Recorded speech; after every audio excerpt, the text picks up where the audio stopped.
आकाश आनंद का आखिर क्या है राजनीतिक भविष्य? एक बड़ा सवाल है जिस सवाल को लेकर तमाम बहुजन समाज के अंदर में बता दे कि अनेकों तरीके से चर्चाएं देखने को मिलती है, क्योंकि जब से तमाम लोकसभा 2024 के चुनाव हो या फिर विधानसभा के चुनाव हो, इन दोनों चुनाव के मद्देनजर रखते हुए जिस तरीके से अटकलें बने हुए हैं, अनेकों तरीके से सवाल या निशान खड़े किए जा रहे हैं। बता दें, जब शुरुआत कहने के अगर देखते हैं तो भोपाल के अंदर में बहुजन समाज पार्टी के माध्यम से विशाल पैदल मार्च का आयोजन किया गया। वहां पर बहुजन समाज पार्टी के नेशनल कोऑर्डिनेटर आकाश आनंद, इनके माध्यम से जिस प्रकार चंद्रशेखर आजाद को लेकर एक सवाल उठाया गया, जो तमाम बड़ी बात कही गई, उसके बाद में उसके ऊपर प्रतिक्रिया आई। इस तरीके से एक सोशल मीडिया पर विरोधाभास का एक माहौल निर्माण हुआ। उसके बाद में अनेकों तरीके से बयान आने चले गए, चंद्रशेखर आजाद को और आकाश आनंद को लेकर लगातार तुलना की गई। लेकिन अब सबसे बड़ा सवाल यह है कि जिस तरीके से तमाम चारों प्रदेशों के अंदर में बहुजन समाज पार्टी के नेशनल कोऑर्डिनेटर आकाश आनंद, इनको बड़ी जिम्मेदारी कहने की देखने को मिल रही है। शुरुआत उन्होंने भोपाल से की, उसके बाद में देखा जाए तो पिछले 16 अगस्त से लेकर तो 29 अगस्त के बीच में एक सर्वजन हिताय सर्वजन सुखाय के तर्ज पर संकल्प यात्रा चल रही है, जिस संकल्प यात्रा का नेतृत्व आकाश आनंद खुद कर रहे हैं। उसके बाद में बता दें कि आने वाले तमाम अगले महीने मतलब सितंबर माह के अंदर में छत्तीसगढ़, उसके बाद में तेलंगाना, इस प्रकार की ये लगातार चुनावी माहौल के अंदर में आकाश आनंद को बड़ी जिम्मेदारी के तौर पर यहाँ पर देखा जा रहा है। इसका मतलब ये साफ है कि बहुजन समाज पार्टी के राष्ट्रीय अध्यक्ष बहन मायावती, इनका दिशा निर्देश के माध्यम से चंद्रशेखर बता दें कि आकाश आनंद को एक बड़ा मौका बहुजन समाज पार्टी ने दिया है, और अब वो उनके ऊपर में एक बड़ी जिम्मेदारी के तौर पर एक चुनौती भी है कि आने वाले तमाम विधानसभा और लोकसभा चुनाव के मद्देनजर रखते हुए बहुजन समाज पार्टी के इस जनाधार को वो अपने तमाम युवा होने के नाते पूरे देश के अंदर में एकजुट करने का काम करे। लेकिन अब ये सवाल बना हुआ है कि आखिर बता दे कि आकाश आनंद का क्या राजनीतिक भविष्य होगा, किस तरीके से बहुजन समाज पार्टी को वो किस दिशा के अंदर में लेके जाएंगे, तमाम बड़े सवाल बने हुए हैं। और इन तमाम सवालों से हम सवालों का जवाब खोजने के लिए हम कोशिश करेंगे आज के हमारी इस चर्चा में, एक बड़ी बहस में। और आज के हमारी इस चर्चा में मौजूद है, बता दें, सुप्रीम कोर्ट के एडवोकेट अभिषेक कुमार जी, और इसी के साथ साथ राजपथ हमारे इस चैनल से गौरव पाल जी। तो तमाम दोनों साथियों का बहुत बहुत स्वागत, बहुत बहुत शुक्रिया आज का हमारे इस बहस में जुड़ने के लिए। और तमाम जो दर्शक हमें लगातार देख रहे हैं, उन तमाम लोगों से गुजारिश है कि आप हमारे इस चर्चा को फेसबुक पर देख रहे हैं तो फेसबुक हमें फॉलो जरूर करें, इस वीडियो को जरूर शेयर करें। अगर हमें आप यूट्यूब पर देख रहे हैं तो चैनल को सब्सक्राइब करें, और तमाम अपने दोस्तों रिश्तेदारों के अंदर में इस चर्चा, इस बहस को शेयर कर तमाम तरीके से इस जानकारी को, इस चर्चा को लोगों तक के पहुंचाए। तो सबसे पहले शुरुआत करते हैं गौरव पाल जी। गौरव पाल जी, आपके माध्यम से किस तरीके से आज के इस प्रेस वार्ता के अंदर में जो बहन मायावती ने जो बड़ी बातें कही है गठबंधन को लेकर, सबसे बड़ी बात यहां देखी गई कि लगातार जो बीते 16 अगस्त से राजस्थान के अंदर में जो एक संकल्प यात्रा के दौरान आकाश आनंद नेतृत्व कर रहे हैं, और अचानक वो कहीं न कहीं लखनऊ के इस प्रदेश के बैठक के अंदर में मौजूद हो जाते हैं, कितने मायने आप इस पूरे बैठक के अंदर में आकाश आनंद की मौजूदगी को देखते हैं? जी गौरव पाल जी।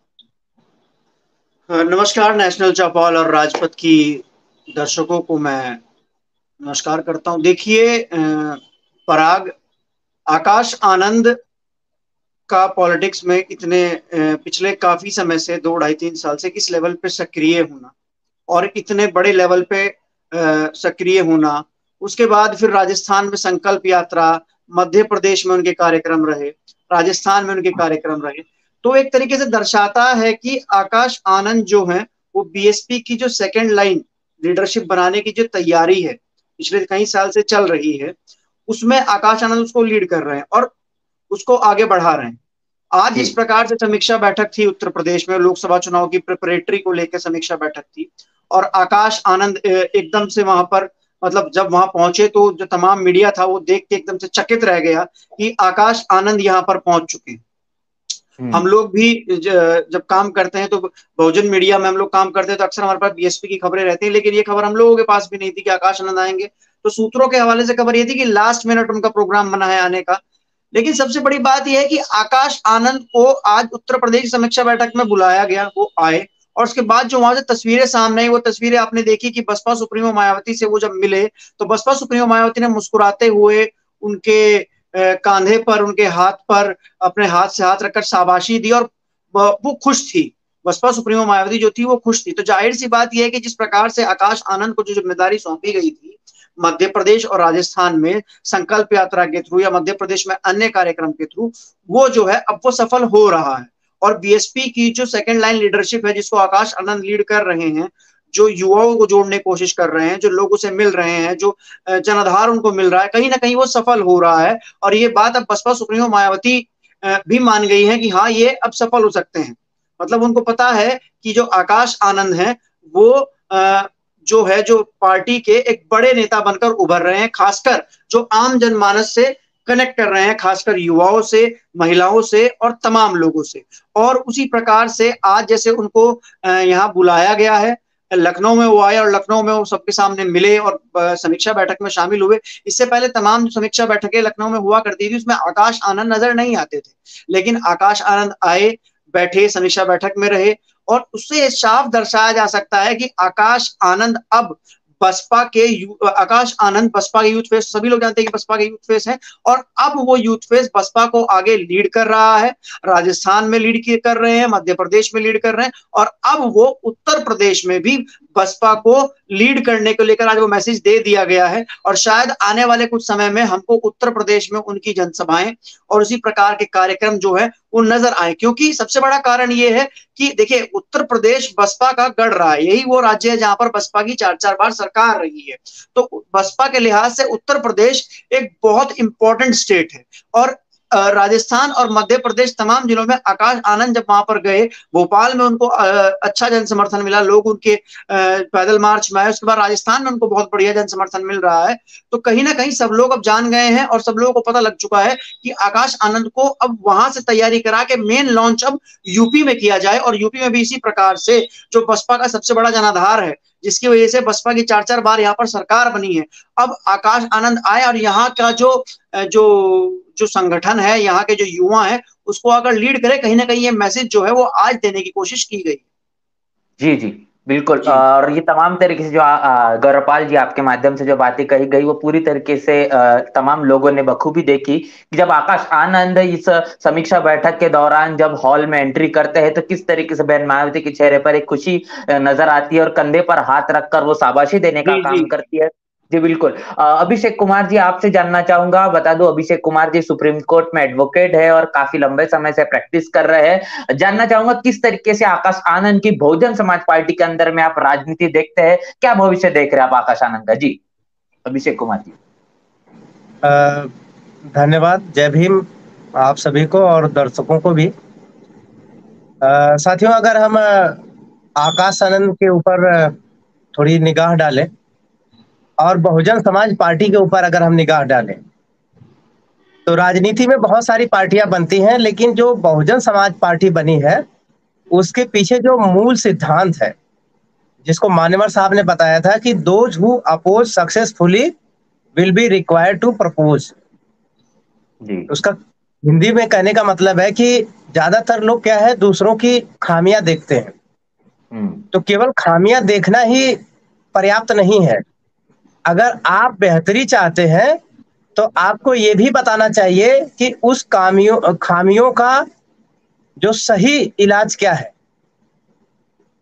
तो इस रास्ते से बहुजन समाज पार्टी एक आंदोलन के बाद डेवलप हुई है, और जिस आंदोलन को आज बहुजन समाज पार्टी लेके आ रही है, आगे बढ़ा रही है, उस आंदोलन की एक खासियत है कि इस आंदोलन में जनता लीडर उसी को मानती है जिसके साथ चरित्र होता है। तो बहुजन समाज पार्टी में वही व्यक्ति जो है आगे इस आंदोलन पाए। जी जी जी अभिषेक कुमार जी, आपके जो सवाल है जो मैंने किया था उस सवाल को आप कंटिन्यू कर सकते हैं। जी बिल्कुल बिल्कुल। तो कहने का मतलब है कि बहुजन समाज पार्टी में अगर कोई नेतृत्व के लिए हकदार होगा तो वो होगा जो बहुजन समाज का जो एक्सपेक्टेशन है, जो चरित्र जिस तरह का लोग चाहते हैं, उस तरह का चरित्र जो समय के साथ डेवलप होता है, जो समाज जो है टेस्ट करके अपना लीडर को चुनता है। तो इस लिहाज से अगर देखें तो आकाश आनंद भी, उनके बारे में एक बात कही जा सकती है, इनके लिए बहुत सटीक है वो कि वह पथ क्या, पथिक कुशलता क्या, जिस पथ में बिखरे सूल न हो, उस नाविक की धैर्य कुशलता क्या, जिसकी धाराएं प्रतिकूल न हो। जी अब आकाश आनंद के लिए उत्तर प्रदेश जैसा सूबा भी था जहां के वो प्रभारी बनाए जा सकते थे, जहां से वो अपनी राजनीति की शुरुआत कर सकते थे, लेकिन ऐसा नहीं है। उनको तमिलनाडु भेजा गया, कर्नाटका भेजा गया, उनको जो है साउथ इंडिया में तेलंगाना भेजा गया, उनको मध्य प्रदेश भेजा गया, राजस्थान में वो कड़ी धूप में जो है संघर्ष कर रहे हैं, वो कभी कभी दिल्ली में भी करते हैं। तो कहने का मतलब है कि जहां बहुजन समाज पार्टी का जो जनाधार कम है, जहां लोगों में जो आंदोलन के प्रति जागरूकता कम है, वहां वो युवाओं को जो है इस पार्टी के इस मूवमेंट से लोगों को जोड़ रहे हैं। इसका मतलब क्या है कि ये वो समय है, ये वो उनके लिए ये वो टाइम है जिसमें वो अपने को प्रूव करेंगे कि हाँ, उनको जो जिम्मेदारी मिली है वो जिम्मेदारी उठाने के वो काबिल है, उस लायक है।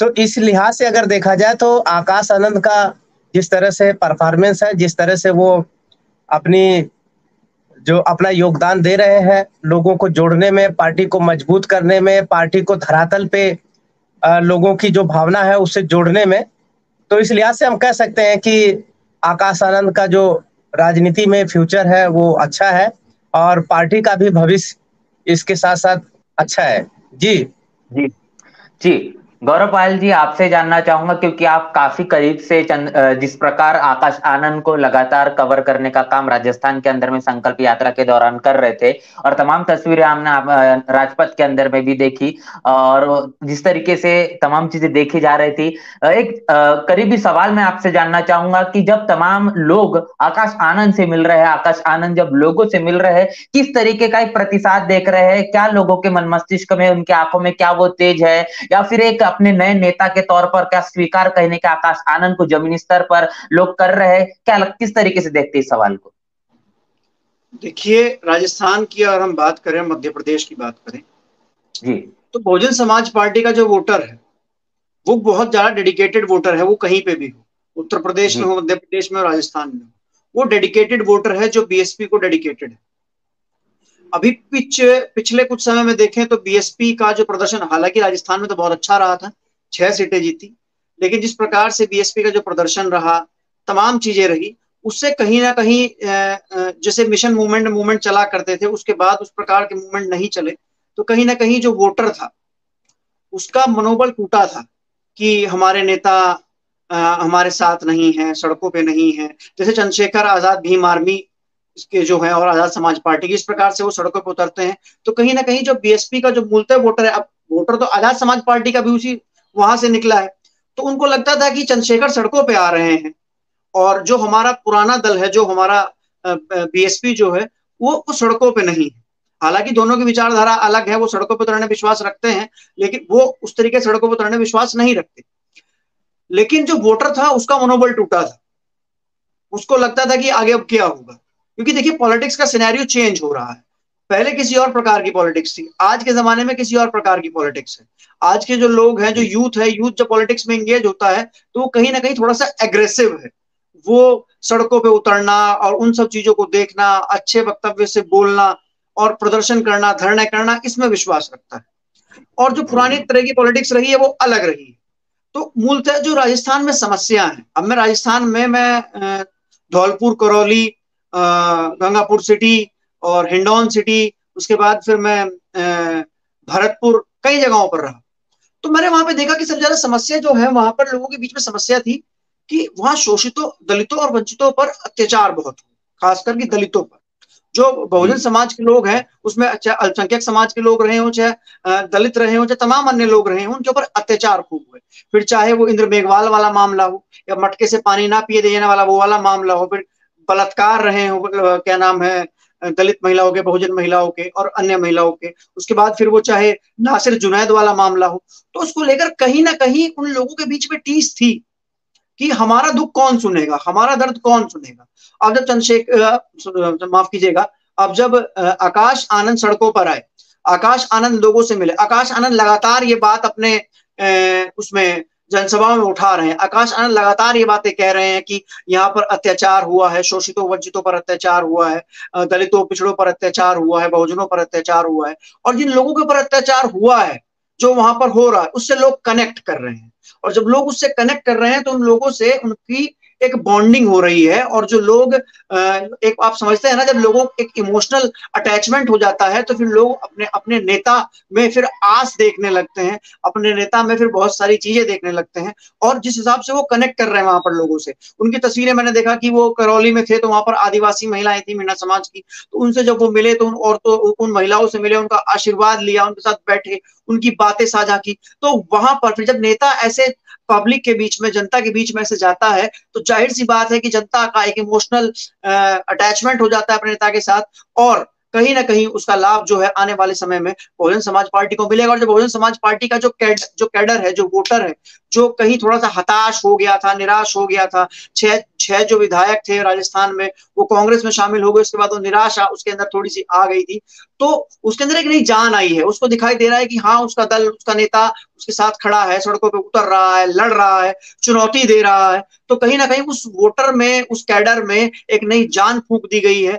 और आकाश आनंद जब मैंने देखा कि तमाम जगहों पर अगर हम समीकरण भी देखें, जो टिकट आवंटन के समीकरण हैं वो भी बहुत अच्छे हैं कई सीटों पर राजस्थान में, तो उसका लाभ मिलेगा। और आकाश आनंद से जो लोग कनेक्ट कर रहे हैं, खासकर युवा, मैंने पूरा जो मार्च था, जो पूरा यात्रा है, उसमें देखा कि हुजूम उमड़ रहा है। और एक चीज मैं आपको बता दूं कि एक तो होती है जनसभाएं, बड़ी जनसभाएं, भाई नेशनल कोऑर्डिनेटर है, इतने बड़े नेता हैं तो बड़ी जनसभाएं करते हैं, लेकिन वहां पर मैं देख रहा हूँ राजस्थान में छोटी छोटी जनसभाएं हो रही हैं, वहां पर नुक्कड़ सभाएं हो रही हैं, वहां पर नुक्कड़ सभाओं में 1000-1500 लोग जुट रहे हैं, नुक्कड़ मतलब छोटे छोटे नुक्कड़ों पर।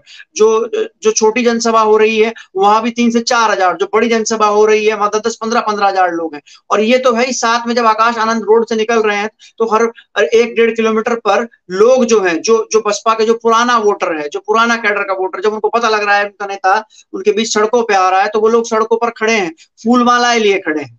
मतलब इतना बड़ा, मतलब वो कोई पॉलिटिकल गैदरिंग नहीं है, लेकिन वो लोग सड़कों पे हैं, जब आकाश आनंद निकलते हैं तो उनसे मिल रहे हैं, और आकाश आनंद वहां पे रुक रहे हैं, उन लोगों से मिल रहे हैं। और ये 1 से 1.5 किलोमीटर पे, 500 मीटर पे, 2 किलोमीटर पे, 3 किलोमीटर पे ऐसा देखने को मिल रहा है। तो जाहिर सी बात है कि जो वोट कैडर है वहां पर, वोटर है, और जो थोड़ा सा मायूस हो गया था, जो थोड़ा सा उसको लग रहा था कि अब क्या होगा आगे, तो वो आकाश आनंद को आता देख फिर वो एक तरीके से सक्रिय हुआ है, और वो नेता को मिलने के लिए वो आराम से सड़कों पे आ रहा है, मिल रहा है, और अपनी बातें सामने रख रहे हैं। सबसे बड़ी बात है कि वो अपने दुख दर्द पीड़ा अपने नेता को कह रहे हैं। जी जी, बहुत बहुत शुक्रिया। जिस तरीके से तमाम जवाब आए हैं वो वही जिस तरीके से हम सोच रहे हैं कि आकाश आनंद लोगों के बीच में नहीं जा रहे हैं और लोगों से बातचीत नहीं कर रहे हैं, लोगों के बीच में जाकर उनकी समस्याओं को समझने का काम नहीं कर रहे, तमाम तरीके से आरोप लगते हैं। और इसके साथ साथ एक आरोप बड़े पैमाने पर लगाया जाता है आकाश आनंद पर। वो उस आरोप को लेकर भी सवाल करना चाहूंगा अभिषेक कुमार जी आपसे कि आकाश आनंद को लेकर ये कहा जाता है कि वो महलों वाली राजनीति करते हैं, एक विरासत उनको मिली है और उसी विरासत के चलते वो महलों वाली राजनीति करते हैं, लोगों के बीच में जाना अभी अभी उन्होंने शुरुआत किया है, ऐसे अनेकों आरोप लगते हैं। किस तरीके से इस सवाल को देखते हैं? जी अभिषेक कुमार जी। बिल्कुल बिल्कुल, देखिए, दो तरह के लोग ये आरोप लगाते हैं।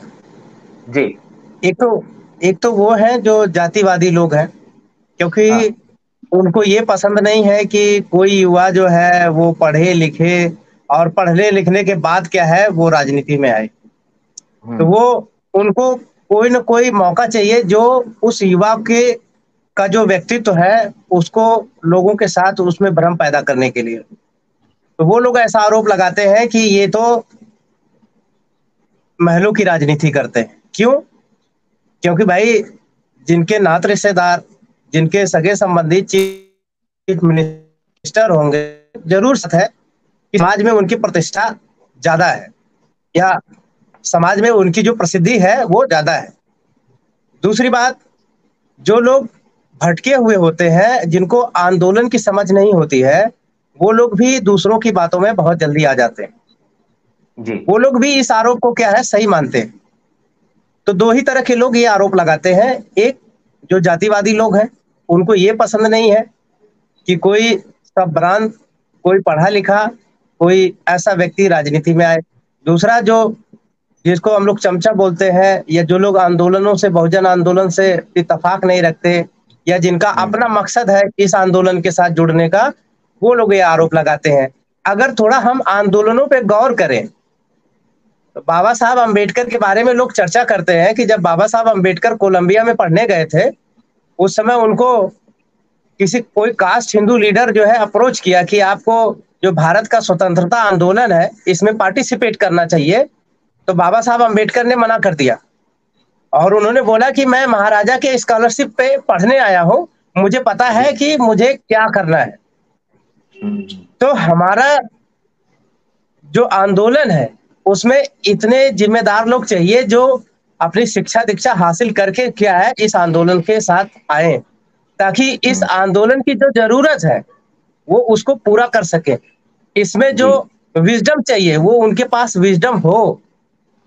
तो ये बात लोग अपने महापुरुषों को क्योंकि नाम लेते हैं, लेकिन उनकी जो बातें हैं, उनका जो तरीका है, उन्होंने जिस रास्ते पे चला है उस रास्ते को वो भूल जाते हैं। इसलिए वो मनुवादियों के, जातिवादियों के एजेंडे में क्या है, बहुत आसानी से ट्रैप हो जाते हैं। इसलिए वो ये बात बोलते हैं। अब भाई सोचना चाहिए कि अगर एक परिवार में लोग नौकरी करते हैं तो उनकी जिंदगी में, बाकी लोगों की जिंदगी में, परिवार से जुड़े लोगों की जिंदगी में बेहतरी आ जाती है। और कोई ऐसे प्रतिष्ठित परिवार का व्यक्ति हो तो वो राजनीति कहाँ से शुरू करेगा, वो कहाँ रहेगा, वो कैसे आएगा, वो कहाँ खाएगा।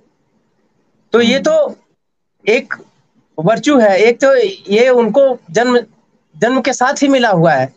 अब वो झोपड़ियों में तो रहेंगे नहीं कि भाई उनके घर में चीफ मिनिस्टर है तो वो झोपड़ी में निवास करेंगे, ऐसा तो है नहीं। तो वो एक उनके अवसर मिला है, वो जन्मजात है। तो ये हम नहीं कह सकते। और वो सबके पास है, जितने भी लोग राजनीतिक परिवार से हैं वो सबके पास है। अब माननीय अखिलेश यादव जी हैं, तो माननीय अखिलेश यादव के साथ भी वही बातें हैं। उनके पिताजी चीफ मिनिस्टर थे, इसलिए वो चीफ मिनिस्टर बने। बिल्कुल। तो ये जो बातें लोग फैलाते हैं और लोग इसके जो मूवमेंट नहीं समझते हैं, जो मूवमेंट में गुमराह हो जाते हैं, वो इन बातों के क्या है ना शिकार बन जाते हैं। तो वही लोग इस तरह का आरोप लगाते हैं। तो ये हमें बात समझने की है कि वो महलों का करते हैं या ये महलों का करना एक इत्तेफाक है। क्योंकि भाई जो जहां से है वहां से संघर्ष कर रहा है। अगर कोई गांव में पैदा हुआ है तो वो गांव से शुरू करता है संघर्ष। जो जहां से जो जिसकी जहां पैदाइश था वहां से, हाँ, उन्होंने पूरा अपनी एजुकेशन पूरा करने के बाद वो इस आंदोलन में आए हैं। इसलिए इस बात का हमें ध्यान रखना चाहिए कि वो इस आंदोलन के लिए एक बहुत बड़े असेट है, एक बहुत बड़े असेट है। इस बात का लोगों को ध्यान रखना चाहिए कि कोई ऐसी बात नहीं करनी चाहिए जो इस समाज के लिए क्या है, नुकसान का कारण बने। तो ये हमें लोग समझने की जरूरत है। जी बिल्कुल गौरव पाल जी, जिस तरीके से हम देख रहे हैं आकाश आनंद अभी बहुजन समाज पार्टी का एक उभरता हुआ चेहरे के तौर पर साबित होते हुए नजर आ रहे हैं। आखिर क्या बड़ी वजह रही होगी जो बहन मायावती ने तमाम 4 प्रदेशों के अंदर में जो सबसे बड़ी जिम्मेदारी देने का काम आकाश आनंद के कंधों पर है? किस तरीके से देखते हैं आकाश आनंद के ऊपर में तमाम 4 प्रदेश के जहां पर चुनाव होने हैं और ऐसे में बड़ी जिम्मेदारी करो या मरो वाली लड़ाई के अंदर में आकाश आनंद को पूरी तरीके से झोंक देना, किस तरीके से देखते हैं इसको? जी देखिए, हर पार्टी जब राजनीतिक दल काम किया करते हैं तो राजनीतिक दल एक चीज देखते हैं कि उनके यहाँ लीडरशिप की first line, second line, third line ऐसे तैयार जी। और आकाश आनंद जो है वो लीडरशिप की सेकंड लाइन में। ऐसा नहीं कि आकाश आनंद ही है, बाकी और तमाम नेता हैं, प्रदेश का कैडर है। आप तेलंगाना जाएंगे तो RS प्रवीण कुमार है, वहां से वो बसपा के मुख्यमंत्री पद के उम्मीदवार हैं जी। तो लेकिन आकाश आनंद नेशनल लेवल पे एक यूथ चेहरा, एक युवा चेहरा है। तो कहीं ना कहीं जिस हिसाब से उनको जिम्मेदारी सौंपी गई, तो एक तरीके से ये जिम्मेदारी मैं मानता हूं कि उनके लिए तो परीक्षा रही होगी और किसी भी नेता के लिए परीक्षा रहेगी। जैसे उनको कर्नाटक की जिम्मेदारी सौंपी गई, तमिलनाडु की जिम्मेदारी सौंपी गई, तेलंगाना की जिम्मेदारी सौंपी गई, छत्तीसगढ़, मध्य प्रदेश की जिम्मेदारी सौंपी गई। उत्तर प्रदेश के मुकाबले देखा जाए तो उन राज्यों में बसपा का जनाधार कम है, लेकिन अब आकाश आनंद ने अपने आप को वहां पर साबित किया। और जब उन्होंने अपने आप को वहां पर साबित किया, तमिलनाडु में, कर्नाटक में अपने कैडर को वहां पर जोड़ा, अपने कैडर को शुरू किया, भले ही वो चुनावी आंकड़ों में ना बदल पाया, वो बात अलग है, लेकिन अपने कैडर को वहां पे शुरू किया, वहां पे चुनाव लड़ा, वहां पे तमाम चीजें की, तो उनके लिए वो परीक्षा है, उन्होंने वो संघर्ष वहां पे किया और उससे निखर कर फिर वो वहां से आपने देखा कि राजस्थान पहुंचे, मध्य प्रदेश पहुंचे, तो ये भी उनके लिए परीक्षा है। अब यहाँ पे उनको अपना प्रदर्शन दिखाना है, अपना प्रदर्शन करके दिखाना है, वो कैसा प्रदर्शन करते हैं, कैसे वो यहाँ पर राजस्थान में पिछली बार 6 सीटें थी, इस बार वो उस रिकॉर्ड को तोड़ पाते हैं या नहीं तोड़ पाते हैं। मध्य प्रदेश में एक बार उनके 11 विधायक रहे हैं बसपा के, तो मध्य प्रदेश में क्या उनका परफॉर्मेंस रहता है, और उस हिसाब से तमाम परीक्षाओं से निकल कर आ रहे हैं, संघर्ष से निकल कर आ रहे हैं, राजनीति में आ रहे हैं, तो एक बड़ा चेहरा बनकर उभर रहे हैं। और अब देखिए हर पार्टी अपने आप को अपने उसमें एक लीडर्स तैयार करती है, तो बसपा के आने वाले समय में जो लीडर्स तैयार हो रहे हैं, जो युवा चेहरा तैयार हो रहे हैं, वो आकाश आनंद है। और आकाश आनंद मतलब ऐसा भी नहीं कह सकते कि उनको एकदम से चीजें दे दी गई, कि एकदम से उनके सामने चीजें लाई और उनको दे दी गई, ऐसा मैं ये चीजें मैं नहीं कहूंगा, क्योंकि जिन लोगों ने नहीं देखा है उन लोगों को बताना चाहेंगे कि तमाम उन्होंने अलग अलग राज्यों में पदभार संभाला और एकदम से नहीं मिला, संघर्ष रहा है 2 से 3 साल का। तमिलनाडु हो, कर्नाटक हो, तेलंगाना हो, और आपका महाराष्ट्र हो, मध्य प्रदेश हो, राजस्थान, मेन सेंटर उत्तर प्रदेश है, लेकिन वो जो उसका रास्ता होके आया है, आकाश आनंद जो उसका रास्ता तय किया है, वो दक्षिण भारत से होते उत्तर की तरफ आए। तो इसका मतलब ये है कि वहां पे उन्होंने प्रदर्शन ठीक किया, वहां पे उन्होंने अपने आप को साबित किया, तब जाके उनको ये चीजें मिल पाई हैं और यहाँ पर पहुंच रहे। और देखिए हर पार्टी में जो है, हर पार्टी अपने उत्तराधिकारी, अपने नए नेता, अपनी तमाम चीजें ढूंढती है, हर किसी को चाहिए। तो अब वो नेता तैयार हो रहे हैं। अब इससे तो अच्छा है कि बाहर से किसी को लेने से बढ़िया है कि अपने संगठन से, अपने मिशन मूवमेंट से किसी को तैयार किया जाए, क्योंकि वो उसको अच्छे से समझेगा। अब बाहर वाले नेता का क्या भरोसा, अब है अब नहीं है, कल दल छोड़ जाए। तो जो उस मूवमेंट से तैयार होगा, वो तैयार होके आएगा और तमाम चीजें करेगा, तो उसका एक बड़ा इम्पैक्ट होता है। और जाहिर सी बात है आकाश आनंद अपने आप को सिद्ध करते हुए, अपने आप को प्रूव करते हुए आ रहे हैं, और उनके लिए सबसे बड़ी परीक्षा की घड़ी राजस्थान और मध्य प्रदेश है। और वहां पर वो अपने आप को अगर अच्छे से प्रूव कर पाते हैं और आंकड़े बढ़िया ले पाते हैं, क्योंकि मैं देख रहा हूँ कि राजस्थान में जो जो समीकरण बन रहे हैं, मैं आपको थोड़ा सा बता दूं कि देखिए, मतलब भीड़ जुटाना जनसभाओं में और वो सब करना, वो ठीक है, नॉर्मल चीजें हैं राजनीतिक दलों की। जब बसपा इतना बड़ा दल है और राजनीतिक दलों की जब मीटिंग्स होती हैं तो लोग आते हैं, मिलते हैं, लेकिन समीकरण अगर देखा जाए तो राजनीतिक समीकरण जो वहां पर बैठ रहे हैं, जो टिकट आवंटन हुआ है, जिसको लेकर काम किया, असली खेल टिकट आवंटन का होता है। तो उसमें देख के पार्टी के जो लोग हैं वो किस हिसाब से समीकरण बैठाते हैं, देखते हैं कि कौन कैंडिडेट विनिंग कैंडिडेट है भी या नहीं। तो मैं आपको बता दूं कि धौलपुर से जो कैंडिडेट है बसपा का, वो रितेश शर्मा है। और रितेश शर्मा एक ब्राह्मण कैंडिडेट है, और साथ में वहां पे ब्राह्मण वोट बैंक भी, जनाधार भी ज्यादा है, वहां की राजनीतिक पुरानी फैमिली से बिलोंग करते हैं, तो टिकट हुआ है। तो एक अच्छा राजनीतिक समीकरण बन रहा है कि उस सीट पर वहां पर जो ब्राह्मण प्लस जो शर्मा वोटर है प्लस जो बसपा का वोटर है, वो एक बड़ी चुनौती दे सकता है। उसके बाद फिर हम करौली सीट पर आते हैं। करौली सीट से एक युवा कैंडिडेट को चेहरा बनाया गया है, एडवोकेट रविंद्र मीणा, तो वो एक चेहरा बने। अब वो करौली सीट जो है वहां पर भी वो एसटी बहुल्य सीट है, मीणा बहुल्य सीट है, तो वहां पर मीणा वोट बैंक जो है वो 30 से 35 हजार के आसपास है, 40 हजार के आसपास है, और जो वहां पर बसपा का अपना वोटर है वो भी अच्छी संख्या में। तो जब ये समीकरण मिलेगा तो बसपा को एक मजबूत स्थिति में प्रेजेंट करेगा। तो ये भी चीजें होती है, एक नेता ये भी देखता है कि जब वो चुनाव लड़ता है, ठीक है, वो चुनाव जनसभाएं कर रहा है, लोगों से मिल रहा है, लोग आ रहे हैं, सड़कों पर जा रहे हैं, वो अलग चीज है, वो एक अलग चीज होगी। लेकिन जो अंदरूनी बातें होती है राजनीतिक दलों में, कि समीकरण कैसे बैठाने हैं, टिकट कैसे देना है, कैसे कैंडिडेट को चुनना है, कि वो हमको विजय कैंडिडेट को चुनना है जो टफ फाइट दे सके, ऐसे कैंडिडेट को चुनना है। तो अब वो उस सीट पे बहुत बढ़िया समीकरण बन रहा है। हम फिर उसके बाद हम आते हैं जो नादविया करके एक जगह है, नदविया करके कोई जगह है, मैं भूल रहा हूँ थोड़ा सा नाम उसका, वहां से नदवई करके एक जगह है, वहां से खेमकरण सिंह तोली, उनको टिकट दिया गया है। वो पुराने वहां पे कई चुनाव जीत चुके हैं, ब्लॉक प्रमुख वगैरह रह चुके हैं, वो क्या नाम है, जाट कम्युनिटी से आते हैं वो, और वो जाट बहुल्य सीट है।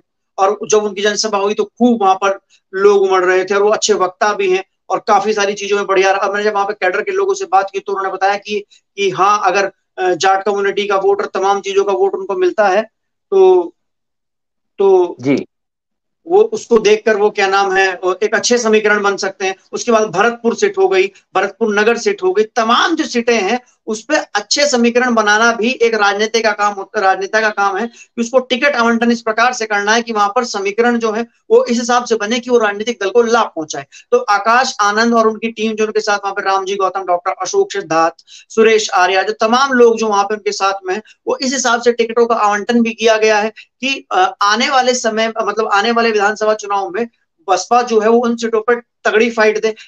एक रिपोर्ट के हिसाब से बताया जा रहा है कि 39 सीटों पर बसपा जो है वो राजस्थान में अच्छी फाइट दे रही है, इतनी बढ़िया फाइट दे रही है कि या तो वो मतलब अच्छा रिजल्ट वहां पर सामने आएगा, इतनी 39 सीटों पर इतनी बढ़िया फाइट दे रही है।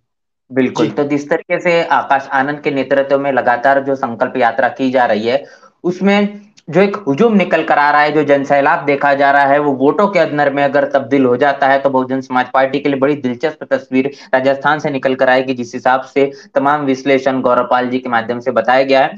इसके साथ साथ सवाल मैं लेना चाहूंगा, जिस पूरी चर्चा को लेकर हम बातचीत कर रहे हैं, एक आरोप फिर एक बार लगता है जिस तरीके से आकाश आनंद पर खास तौर पर बता दे कि बहुजन राजनीति का जो नेतृत्व है, वो नेतृत्व जिस तरीके से अभी लगातार देखा जा रहा है कि बहन मायावती बहुजन समाज पार्टी का एक बड़ा चेहरा है, बड़ा नेतृत्व है पूरे देश के अंदर में। जिस तरीके से बहुजन समाज पार्टी के राष्ट्रीय अध्यक्ष बहन मायावती का एक शख्सियत पूरे तमाम लोग जानते हैं। ऐसे में अगर दूसरे के जनरेशन की बात की जाए तो आकाश आनंद के तौर पर देखा जा रहा है, या फिर अगर सवाल ये भी अगर निकल कर आए कि अगर बहन मायावती अपना उत्तराधिकारी के तौर पर अगर आकाश आनंद को बता देती है, तो क्या इस नेतृत्व को वो स्वीकार कर पाएंगे? क्या बहुजन राजनीति को आने वाले समय में सफल कर पाएंगे? किस तरीके से इस पूरे सवाल को देखते हैं अभिषेक कुमार जी? जी साथियों, जो बहुजन राजनीति है उसका जो नेतृत्व है वो इवॉल्व होता है, वो कोई कैरी फॉरवर्ड नहीं होता है। जैसे और जी। राजनीतिक पार्टियों में कैरी फॉरवर्ड होता है कि जिसने हम्म। पार्टी बनाई तो वो अपने बेटे को या अपने चहेते को क्या करता है, वो नेतृत्व कैरी फॉरवर्ड कर देता है। लेकिन जो हम्म। बहुजन आंदोलन है ये कैरी फॉरवर्ड जो लीडर है उसको एक्सेप्ट ही नहीं करता है। और इसकी सबसे बड़ी बात है, बाबा साहब आम्बेडकर ने जो सपना देखा था कि schedule Republican party of India जो है इस देश में जो अम्बेडकरवादी आंदोलन है उसको आगे बढ़ाएगी। लेकिन चूंकि उसमें उस तरह के लीडर नहीं थे और जो भी लीडर जी। थे उनका वो विजन नहीं था, इसलिए वो पार्टी फेल हो गई, बाबा साहब के सपने को पूरा नहीं कर पाई। लेकिन आप देखेंगे कि मान्यवर साहब ने जब आंदोलन शुरू किया तो मान्यवर साहब ने पहले गैर राजनीतिक रूट्स को मजबूत किया, इसके बाद वो पार्टी बनाए। और पार्टी बनाने के बाद भी उन्होंने लंबा संघर्ष किया और संघर्ष करने के बाद इस समाज ने मान्यवर साहब को अपना नेता माना। और नेता मानने के बाद फिर ये समाज उनके साथ तन मन धन हर तरीके से मान्यवर साहब के साथ खड़ा हो गया। और मान्यवर साहब ने बहुत लंबे समय तक, मान्यवर साहब से प्रभावित होकर बहुत लंबे समय तक बहुत सारे लोग पार्टी में आए, पार्टी से गए। लेकिन जो समय के साथ अपने को प्रूव किया वो बहन कुमारी मायावती जी थी। इसलिए मान्यवर साहब ने बहन कुमारी मायावती जी को ही अपना जो है उत्तराधिकारी घोषित किया। और बाबा साहब के समय में भी देखेंगे तो बहुत, जो अगर देखेंगे बाबा साहब के समय में तो उनके जो लेफ्टिनेंट थे वो बड़े काबिल लोग थे, लेकिन आंदोलन को आगे बढ़ाने में वो सक्षम नहीं थे। इसलिए बाबा साहब अम्बेडकर ने भी अपने किसी भी लेफ्टिनेंट को अपनी जो ये विरासत है वो आगे नहीं सौंपी। हालांकि बाबा साहब अम्बेडकर को छत्रपति साहू जी महाराज ने वो विरासत सौंपी। वो क्यों जी। सौंपी? क्योंकि बाबा साहब अम्बेडकर के अंदर वो लीडरशिप इवॉल्व हुई। पहले छत्रपति साहू जी महाराज ने बाबा साहब को पूरे देश में, जैसे आज आकाश आनंद पूरे देश में जो है घूम रहे हैं, वैसे बाबा साहब अम्बेडकर को छत्रपति साहू जी महाराज ने पूरे देश में घुमाया, लोगों के साथ उनका परिचय कराया और उनकी लीडरशिप को क्या है, डेवलप हुई। और जब लीडरशिप डेवलप हुई तो उस लीडरशिप का आप कमाल देखिए। लेकिन बाबा साहब के लेफ्टिनेंट वो काम तो अच्छा करते थे, बाबा साहब के समय में बहुत रिजल्ट देते थे, लेकिन बाबा साहब को पता था जो जरूरत है वो चीज नहीं। इसलिए बाबा साहब अपना किसी को नहीं बनाया, लेकिन मान्यवर साहब ने अपना उत्तराधिकारी बनाया। बहन जी को क्यों बनाया? क्योंकि बहन जी ने जो आंदोलन को जरूरत थी वो दिया। जी। तो टेक्निकल इश्यू के कारण अभिषेक कुमार जी की आवाज हम तक नहीं पहुंच पा रही है। उनका लगातार ये कहना है कि समय समय पर बहुजन महापुरुषों ने अपना उत्तराधिकारी बनाने का और काम किया। जी आवाज आ जी, रही, अभी आवाज आ रही, जी जी आवाज मिल रही है, बताइए। आवाज आ रही है। हाँ जी, हाँ, बताइए। तो ये जो बहुजन समाज की जो लीडरशिप, जो बहुजन समाज की जो लीडरशिप का मसला है, वो कैरी फॉरवर्ड होने का नहीं है। वो जी हमारा जो आज वर्तमान में लीडर है, जब उनको लगेगा कि इनके अंदर वो क्षमता है कि ये समाज को किसी भी कीमत पे आगे बढ़ाएंगे, तभी वो लीडरशिप आगे बढ़ा सकती है। अदरवाइज बहुत सारे लोग हैं यहाँ। अब आप बिहार में देख लीजिए, बहुत सारे दलितों की पार्टियां हैं, उन्होंने बहुत लीडरों को आगे बढ़ाया, जी लेकिन उन पार्टियों का क्या हश्र है? क्यों? क्योंकि उनका सामाजिक समाज से उनका कोई जुड़ाव नहीं है, उनका एक जातीय चरित्र है। तो इसलिए वो इस तरह से डेवलप नहीं हुई, उनका जो लीडरशिप है वो टाइम के साथ इवॉल्व नहीं हुआ। लेकिन ये बहुजन समाज पार्टी के साथ नहीं है। बहुजन समाज पार्टी में जो लीडर, जो समाज की जिम्मेदारी स्वयं से एक्सेप्ट करेगा, जो समाज के लिए अपनी जिंदगी को कुर्बान करना चाहेगा, वही व्यक्ति जो है इस लीडरशिप का हकदार होगा। तो इस लिहाज से देखा जाए तो अभी आकाश आनंद की ट्रेनिंग चल रही है और अभी उनको लंबा सफर तय करना है। और मुझे लगता है कि वो कामयाब हो, इसकी शुभकामना रहेगी हमारी तरफ से। जी। बिल्कुल बिल्कुल। जी गौरवपाल जी, आपसे एक सवाल लूंगा और फिर आखिरी एक सवाल लूंगा मैं अभिषेक कुमार जी से, क्योंकि समय का हमारे पास में कमतरता है और उसको ध्यान में रखते हमको इसको एंड करना होगा।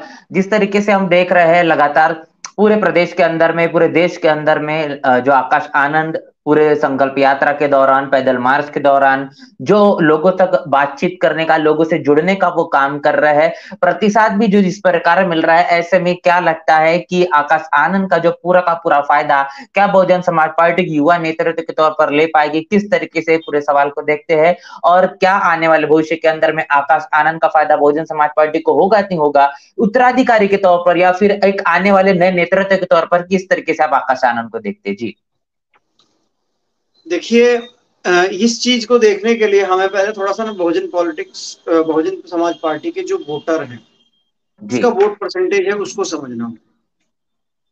बहुजन समाज पार्टी का जो वोटर है, जो वोट परसेंटेज है, वो तमाम उत्तर प्रदेश में 12% से लेके 28-30% तक वेरी करता है। जब बहुजन समाज के वोटर को या बहुजन समाज पार्टी के वोटर को लगता है कि पार्टी एक अच्छा चुनाव नहीं लड़ रही है, कमजोर है, कहीं ना कोई चीजें हैं, तब भी 12 से 13% वोट मिलता है। अभी विधानसभा चुनाव में यूपी में 12% वोट। जी लेकिन जब सरकार आई बहुजन समाज पार्टी की, तो वोट परसेंट 28%, 30% तक गया, 32% तक गया। तो अब जिस हिसाब से लोग आ रहे हैं, लोग मिल रहे हैं, लोग सड़कों पे हैं, तो ये लोग कौन लोग हैं? ये लोग वही लोग हैं जो बहुजन समाज पार्टी के वोटर, जो बहुजन समाज के लोग, जो कि इंतजार कर रहे थे कि उनके नेता, उनकी पार्टी के लोग आए सड़कों पर, उनसे मिले, बड़ा नेता आए, राष्ट्रीय स्तर जी का नेता आए। और युवा चेहरा अब आकाश आनंद बन के आए हैं, तो जाहिर सी बात है यूथ को और तमाम लोगों को कनेक्ट कर रहे हैं। पढ़े लिखे हैं, तो एक मैसेज भी जा रहा है कि एक यूथ, एक पढ़ा लिखा नेता, एक युवा नेता हमारे बीच में आ रहा है, हम लोगों को नेतृत्व कर रहा है। तो जाहिर सी बात है कि जब वोटर्स को लगेगा कि हाँ, हमारी पार्टी सड़कों पर है, हमारी पार्टी संघर्ष कर रही है, हमारी पार्टी ने अच्छे टिकट वितरण किए हैं, हमारी पार्टी के समीकरण बन रहे हैं, हमारी पार्टी फाइट में, तो जो वोट परसेंटेज है वो बढ़ेगा। और जब जी वोट परसेंटेज बढ़ेगा तो सीट जीतने के चांस बढ़ेंगे। और जब सीट हम्म जीतने के चांस बढ़ेंगे तो जाहिर सी बात है उसका फायदा जो है, उसका लाभ जो है, वो पार्टी को चुनाव में देखने को मिलेगा। तो पूरा हम्म, खेल ये है कि जो बहुजन समाज का वोटर है, वो डेडिकेटेड वोटर है, वो बिल्कुल डेडिकेटेड वोटर है। वो कभी कभार होता क्या है कि जब जिस हिसाब से चुनाव में चुनाव मजबूती से नहीं लड़ा जाता, तो वो इधर उधर हो जाता है। लेकिन जब उसको लगता है कि हाँ, मेरी पार्टी अच्छे चुनाव लड़ रही, तो वापस आ जाता है। और ये जो है मुख्यतः वही जो जो वोटर है, जो तो एक तरीके से थोड़ा सा नाराज हो गया था, जिसको लगता था कि हमारी पार्टी अब कुछ नहीं कर रही, हमारी पार्टी ये कर रही है, वो कर रही है, तमाम लोग ऐसे आ रहे हैं। देखिए, बहुजन समाज पार्टी की पॉलिटिक्स शुरुआत से ऐसी रही है, लेकिन पिछले काफी समय में जो पॉलिटिक्स सिनेरियो इंडिया में चेंज हुआ, और जो एक नया पॉलिटिकल इवोल्यूशन हुआ, फिर जब भाजपा जिस प्रकार से पॉलिटिकल इवोल्यूशन लेके आई और एकदम से मतलब चुनाव शुरू होने से 1.5 साल पहले से लगता है कि चुनाव है, जनसभाएं शुरू हो जाती हैं, यात्राएं शुरू हो जाती हैं, बड़ी बड़ी रैलियां होती हैं। तो कहीं ना कहीं बहुजन समाज पार्टी के वोटर को भी ये बात महसूस होती होगी कि हमारी पार्टी इस प्रकार से क्यों नहीं कर रही।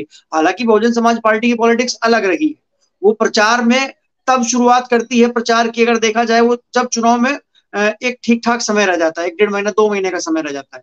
लेकिन जिस हिसाब से हिंदुस्तान की पॉलिटिक्स में इवोल्यूशन आया है, उसके हिसाब से वोटर का मन बदला है। लेकिन अब जब बहुजन समाज पार्टी ने भी अपने आप को उस तरीके से बदला है और तमाम वो आ रही है, तो वोटर का विश्वास जाग रहा है, और वोटर का जब विश्वास जागेगा, वोट परसेंटेज बढ़ेगा, तो उसका लाभ मिलेगा। और अगर राजस्थान और मध्य प्रदेश में पार्टी को लाभ मिलता है, तो उत्तर प्रदेश में तो बखूबी 24 के चुनाव में लाभ मिलने वाला है। जी जी, तो बिल्कुल जिस तरीके से तमाम जो समीकरण है अगर ये बैठते हैं, तो आकाश आनंद ये कहने के राजस्थान और तमाम प्रदेशों के अंदर जो इनको जिम्मेदारी मिली है, ये लगातार बहुजन समाज पार्टी की तस्वीरें पिछले चुनाव से लेकर तो इस चुनाव में बेहतर हो सकती है। इसके साथ साथ एक सवाल है, जो सवाल आकाश आनंद को लेकर लगातार खड़ा किया जाता है और एक तुलनात्मक राजनीति के तौर पर उनको देखा जाता है। अभिषेक जी, आपसे करना चाहूंगा कि जिस प्रकार आकाश आनंद पर जो सवाल लगाया जाता है कि आकाश आनंद को लेकर भाई भतीजावाद जिस तरीके से तमाम पार्टियों में देखता है, अब वो चीजें बहुजन समाज पार्टी के अंदर में भी देखी जा रही है। जिस तरीके से बहन मायावती ने अपने भतीजे आकाश आनंद को बहुजन समाज पार्टी का एक कहीं ना कहीं राष्ट्रीय कोऑर्डिनेटर बना दिया है, होने वाले समय में हो सकता है कि वो उत्तराधिकारी भी बन जाए। ये तमाम तरीके से चीजें हैं। इसको कंक्लूड करना है आपको, ज्यादा समय नहीं है, 3 से 4 मिनट के अंदर में एक संक्षिप्त में अपना विश्लेषण कर अंतिम हमारे इस चर्चा को हम समाप्त करेंगे। जी अभिषेक कुमार। जी बिल्कुल बिल्कुल। आकाश जी के लिए मैं 3 बातें आपके साथ, आकाश जी के लिए 3 बातें उनकी 3 बातें मैं आपके सामने रखता हूं, जो कोई भी डिनाई नहीं कर सकता। आकाश आनंद जो है एक वेल एजुकेटेड यूथ है। बिल्कुल। दूसरी क्या है कि वो एक सोवर पर्सनालिटी है। उनमें कोई एरोगेंसी आपको नहीं दिखेगी कि वो जिस तरह के बैकग्राउंड से हैं उनमें कोई एरोगेंसी है। यहाँ तो लोग किसी के घर में पार्षद हो जाए उसका एटीट्यूड बदल जाता है। तो उनके अंदर एक सोवरनेस है, एक अपील है जो लोगों को टच करती है। तीसरा क्या है कि he is a good learner. वो हर किसी से, पार्टी के जो मिशनरी हैं, पार्टी के फंक्शनरी हैं, उनसे मिलने के बाद वो इच्छा जाहिर करते हैं कि मुझे सीखना है, मुझे चीजों को समझना है।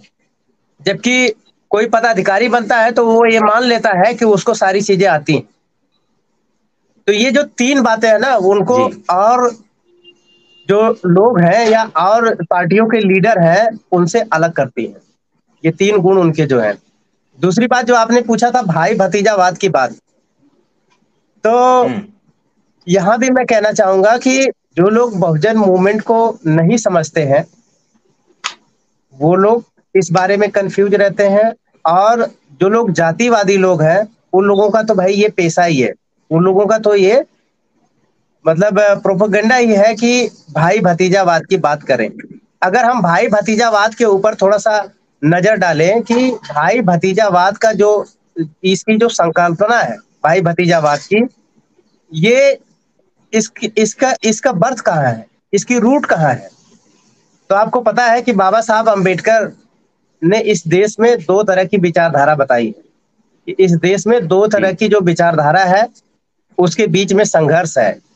एक गौतम बुद्ध की विचारधारा, जो कबीर फूले, फिर फूले साहू अम्बेडकर साहब कांसीराम, या जिसको आजकल हम लोग अम्बेडकराइट विचारधारा बोलते हैं, एक वो विचारधारा है। दूसरा है ब्राह्मणवादी विचारधारा है, जिसको हम लोग जानते हैं कि आज कांग्रेस, बीजेपी, समाजवादी और कम्युनिस्ट ये उसको बढ़ा रहे हैं। तो ये सवाल कौन लोग पूछते हैं? अगर आप बुद्ध की विचारधारा में देखें तो बुद्ध के साथ जो है आनंद थे। उन्होंने कभी भी, भगवान बुद्ध ने कभी भी आनंद को इतना प्रमोट नहीं किया, या उनके रहते रहते उन्होंने आनंद के लिए कोई ऐसा स्पेशल काम नहीं किया। वैसे ही बाबा साहब के साथ भी देख लीजिए, फूले साहब के साथ भी देख लीजिए, इवन साहू जी महाराज के साथ देख लीजिए। तो जो बहुजन समाज में जो लीडरशिप है वो कोई प्रमोट नहीं करता है। ये जिम्मेदारी का मसला है, जो जिम्मेदारी उठाता है उसी को जिम्मेदारी दी जाती है। तो ये हमें समझने की बात है कि जो लोग ये कहते हैं कि भाई भतीजावाद की बात, ये भाई भतीजावाद की बात नहीं है, क्योंकि बहुजन विचारधारा जो है वो सारे बहुजनों को क्या है, एक परिवार के रूप में देखती है। और परिवार में जब हम अपने सारे बहुजन को हम एक यूनिट के रूप में ट्रीट करते हैं, तो उसमें भाई भतीजा की कोई संकल्पना आती नहीं है। भाई भतीजावाद की बात आती कहाँ से है? ये मनुवादी विचारधारा की उपज है। क्यों? क्योंकि मनुवादी विचारधारा जाति को जन्म देती है, और जाति का जो मुख्य काम है वो गैर बराबरी की का जो विचार है वो स्थापित करना है। गैर बराबरी का मतलब एक आदमी को कमजोर समझना और अपने आप को मजबूत समझना। जो लोग मजबूत हैं वो लोग हमेशा कोई ना कोई इस तरह का षड्यंत्र करते हैं जिससे समाज क्या है, कमजोर बने, जिससे सक्षम आदमी को लोग क्या है, कमजोर की नजर से देखें। तो ये बात हमें समझने की है कि इस देश में आज जो सत्ता है वो ब्राह्मणवादियों की है। आज हम पढ़ने जाते हैं तो पढ़ाने वाले जातिवादी ब्राह्मणवादी, हम न्यूज मीडिया में देखें तो वो सारे ओपिनियन बनाने वाले जातिवादी ब्राह्मणवादी। हम कोई भी ऐसा काम हम गांव में देखें, हम अपने जो हम त्योहार मनाते हैं उसमें देखें, जितना हमारा कल्चर है उस पे ब्राह्मणवादियों का कल्चर कब्जा है। इसलिए जो ब्राह्मणवादी जो शिगुफा समाज में लेके आता है, तो चूंकि बहुजन विचारधारा उतनी मजबूत नहीं है, इसलिए जो लोग बहुजन विचारधारा से नहीं जुड़े हैं वो ब्राह्मणवादियों के बहुत आसानी से चंगुल में फंस जाते हैं, और जो प्रोपेगेंडा ब्राह्मणवादी चलाते हैं वो उसको क्या करते हैं, आगे बढ़ाने लगते हैं। तो ये जो जी जी भाई भतीजावाद की जो राजनीति करने वाली बात है, ये देखिएगा कि ये जातिवादी पार्टियां ज्यादा इसका नाम लेती हैं। क्यों? क्योंकि वो ये उनका एजेंडा है। ये कभी भी बहुजन समाज पार्टी के आप बैनर तले आपने नहीं देखा होगा भाई भतीजावाद की बात करते हुए। क्यों? क्योंकि भाई भतीजावाद की बात जब हम अपने समाज को एक यूनिट के रूप में, एक फैमिली के रूप में देखते हैं तो उसमें आ ही नहीं सकती। लेकिन जब हम अपने समाज को दूसरे समाज से अलग देखते हैं, तब हम दूसरे समाज को पीछे पछाड़ने के लिए इस तरह के वैचारिक या इस तरह के प्रोपेगेंडा करते हैं, ताकि समाज में क्या है, लोगों के बीच में एक रूपता न बने, उनमें भाईचारा पैदा ना हो। तो इसलिए इस तरह का कॉन्सेप्ट जो है मनुवादी जानबूझ के हमारे सामने रखते हैं, ताकि बहुजन समाज के लोगों के बीच में भेद पैदा किया जा सके। तो ये मूल रूप से एक ब्राह्मणवादी संकल्पना है, और इस संकल्पना को ब्राह्मणवादी प्रोपोगेट करते हैं। लेकिन जो बहुजन मिशन मूवमेंट से नहीं जुड़े हैं, जो बहुजन मूवमेंट को नहीं समझते हैं, वो जो बायोलॉजिकल बहुजन है वो इसका आसानी से शिकार बन जाते हैं। तो इसलिए हमें समझना चाहिए इस बात को कि ये संकल्पना जो है वो सिर्फ बहुजनों को भ्रमित करने के लिए दी गई है, ताकि बहुजन यूनाइट ना हो सके। जो बाबा साहब अम्बेडकर ने जो रास्ता दिखाया है, unite under one leader, one organisation and one programme, इस रास्ते पे वो न चल पाए। इसलिए ये ब्राह्मणवादियों का ये समय समय पे क्या है, ये स्टंट या ये प्रोपेगेंडा फैलाया जाता है, जिसका जो है, जो बायोलॉजिकल बहुजन है, जो मूवमेंट से नहीं जुड़े हैं, वो इसका शिकार हो जाते हैं। जी जी। तो बहुत बहुत शुक्रिया अभिषेक कुमार जी, तमाम जो आपने विश्लेषण रखा, गौरवपाल जी आपका, और जिस तरीके से आज की हमारी चर्चा रही, उस चर्चा के अंदर में जो विश्लेषण निकल कर आया, जब तमाम बहुजन महापुरुषों की विचारधारा को पढ़ा जाता है, बाबा साहब के लिटरेचर को पढ़ा जाता है, वहां से एक बात निकल कर आती है कि समय समय पर बहुजन महापुरुषों ने अपने उत्तराधिकारी को बनाने का काम क्या है, इस मिशन मूवमेंट को ट्रांसफर करने का काम क्या है। जिस प्रकार छत्रपति राजश्री शाहू महाराज ने बहुजन समाज को, अपने तमाम समाज को कहा कि बाबा साहब ये आपके नेता होंगे, उसके बाद मान्यवर कांचीराम साहब ने बहन मायावती के तौर पर बहुजन समाज को उनका नेता दिया। अब बहन मायावती के हाथों में पूरे बहुजन समाज की धरोहर है, बहुजन समाज का नेतृत्व करना, और आने वाले भविष्य में क्या राजनीति होगी, क्या रणनीति होगी, ये बहन मायावती के हाथों में अभी पूरी तरीके से विरासत है। लेकिन अब सबसे बड़ा सवाल यह है कि बहन मायावती का एक रवैया है कि तमाम लोगों को, खासतौर पर बहुजन समाज पार्टी के अंदर में जो लोग हैं, उनको वो परीक्षा के तौर पर अनेकों तरीके से जांच पड़ताल करने का और उनको आजमाने का काम करती है। अब अगर इन तमाम परीक्षाओं के अंदर में आकाश आनंद पूरी तरीके से कारगर साबित हो जाते हैं, तो आने वाले भविष्य में जो आकाश आनंद की राजनीति है बहुत महत्वपूर्ण, बहुत खास साबित होगी, और बहुजन समाज को उनका एक नया नेता, एक युवा आइकॉन के तौर पर जैसे बहुजन समाज पार्टी के माध्यम से मिल चुका है। लेकिन इसी के के साथ साथ एक नई दिशा कहने के बहुजन समाज पार्टी को आकाश आनंद के तौर पर मिलने वाली है। इस पूरी चर्चा को लेकर क्या आपकी राय है, प्रतिक्रिया कमेंट बॉक्स में लिखकर जरूर बताएं। और आज की इस चर्चा को लेकर क्या आपकी राय है वो राय हमें जरूर दे। तमाम लोग लगातार जो हमारे इस चर्चा को देख रहे हैं, आप तमाम दर्शकों का बहुत बहुत शुक्रिया। जिन लोगों ने कमेंट के माध्यम से अपनी प्रतिक्रिया दी, उन तमाम लोगों की प्रतिक्रिया भी हम लगातार पढ़ रहे थे। और साथ ही साथ गौरव पाल जी हमारे साथ में राजपथ से मौजूद थे और सुप्रीम कोर्ट के एडवोकेट अभिषेक कुमार जी आज के हमारे चर्चा में मौजूद थे। आप दोनों का भी बहुत बहुत शुक्रिया आज के हमारे चर्चा में अपना अमूल्य समय देने के लिए। इसी तरीके से चर्चा में जो सवाल छूट गए हैं अगली चर्चा में हम जरूर लेने की कोशिश करेंगे। समय का अभाव होने के कारण हम चर्चा को 5 मिनट से अधिक ज्यादा बढ़ा चुके हैं पहले से ही। अब इस चर्चा को पूरी तरीके से समाप्ति की ओर लेके जाते हैं। बने रहे नेशनल चौपाल के साथ, मिलते हैं नए वीडियो में, तब तक के लिए जय भीम, जय भारत।